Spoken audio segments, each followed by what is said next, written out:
Good morning, my dear brothers and sisters. Sa inyo pong lahat na natitipon ngayong umagang ito, to our dear faithful and pilgrims from all over the places, we welcome all of you to the Manila Cathedral as we celebrate our Sunday Eucharist. We are now on the fifth week or fifth Sunday in Ordinary Time. And I wish to begin our reflection by asking you, have you had moments when you were unsuccessful or disappointed? Tatagalogin ko po para medyo masakit. Nabigo na ho ba kayo? Madami pong ngumiti. Siguro po, madami po at naranasan na po natin ang mabigo. Some 17 years ago, I was admitted to the minors seminary. And as a young boy, maybe I share the same likes with some. Basketball is life. Nabubuhayan po ko ng espiritu kapag 4:30 na ng hapon, maglalaro na ho kami ng sports time. Kapag prayer time, sakto lang. Kapag oras na ng tulog, okay lang. Pero kapag oras ng aral, inaantok at tinatamad po ako.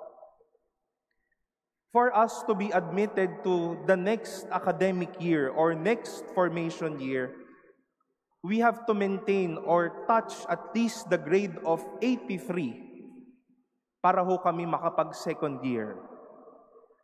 Much as I wanted to be admitted for the coming school year, with all of my efforts para habulin yung grades ko, I ended up having a grade of 82.72. Some 28.28% na lamang. Nandoon na. Marahil, you would imagine the little Viel with all of his disappointments. I think those were the heaviest of all times that I've had. Yung batang gustong-gustong magpari, napalabas ng seminaryo dahil hindi niya nakuha yung grade na 83. Nabigo po ako dahil naibigay ko naman ng lahat pero wala. Nabigo ako dahil marahil kinulang ako sa diskarte. Nabigo ako dahil tinamad ako. Nabigo ako dahil hindi ako nakinig sa mga payo ng madaming tao telling me to study well and at least to have a balanced life when I was still a young boy. My dear brothers and sisters, the apostles had an unsuccessful night of work. Maybe as Jesus was seeing them, he felt the heavy disappointed on the faces of his apostles. Nakita ni Jesus ang kabiguan sa mukha ng kanyang mga alagad.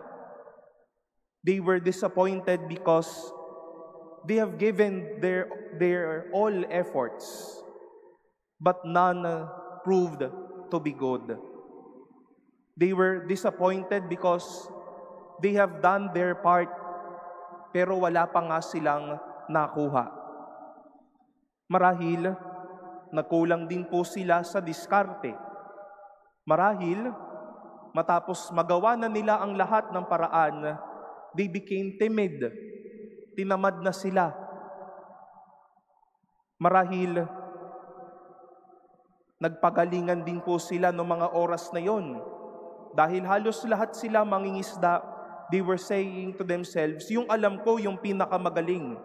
Yung idea ko, yung the best. Yung ginagawa ko, yung maganda. So on and so forth. But once more, none proved to be good.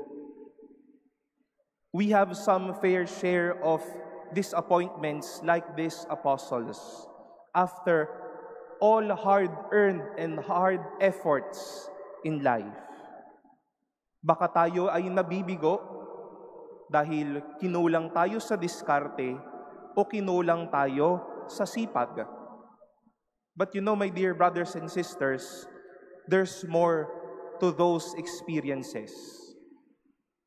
Baka hindi lamang po kinulang sa diskarte o kinulang sa sipag ang mga alagad o tayong minsang nabigo din. We might be experiencing the same. Mine is the best idea. Mine is the best action plan. Mine is the best will. But how about the will of God? Lagi ba tayo ang tama? Lagi ba tayo ang may magandang idea, magandang gagawin? Tayo ba o ako ba lagi ang bida sa kwentong ito? When Peter expressed to the Lord that we have worked all night and have caught nothing, once more he is as if telling the Lord na ibigay na po namin yung lahat. But let us not forget what he said afterwards. But at your command, I will lower the nets. No more disappointments, no more problems, only miracles, only graces. They got that great catch of fish. Some translations would even say that the nets were in danger of tearing. Marahil sobrang dami at sobrang laki ng kanilang mga nahuli. At kahit yung mga bangka were also in danger of sinking because they left their guards down and obeyed what God wanted. Baka nga po minsan ay kinukulang din tayo ng diskarte o sipag. Pero baka madalas o minsan, sinasabi natin sa bawat punto ng buhay natin, ako ang masusunod, ako ang magaling, ako yung may tamang sagot, ako yung solusyon na makakagawa ng problema natin sa mundong ito.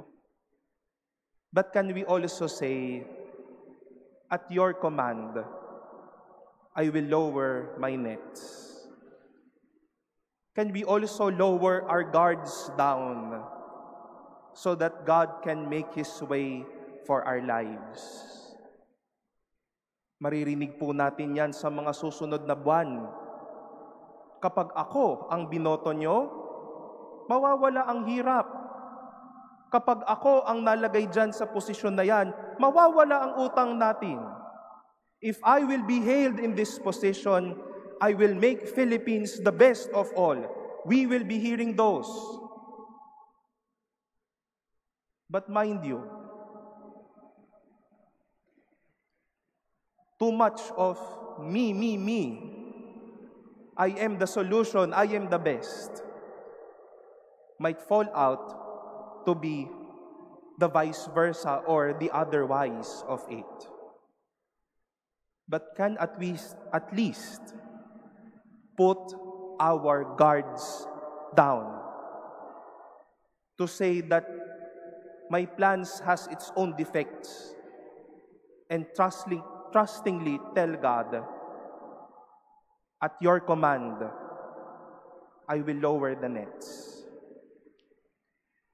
If we do not want disappointments, then let God be your fulfillment. Kung panay, ako ang magaling, ako ang may magandang plano, ako ang masusunod, we might not have a great catch. We might not have a miracle unfolding in our life. And if we let God be our fulfillment, once more, no more disappointments, only miracles, only blessings every day.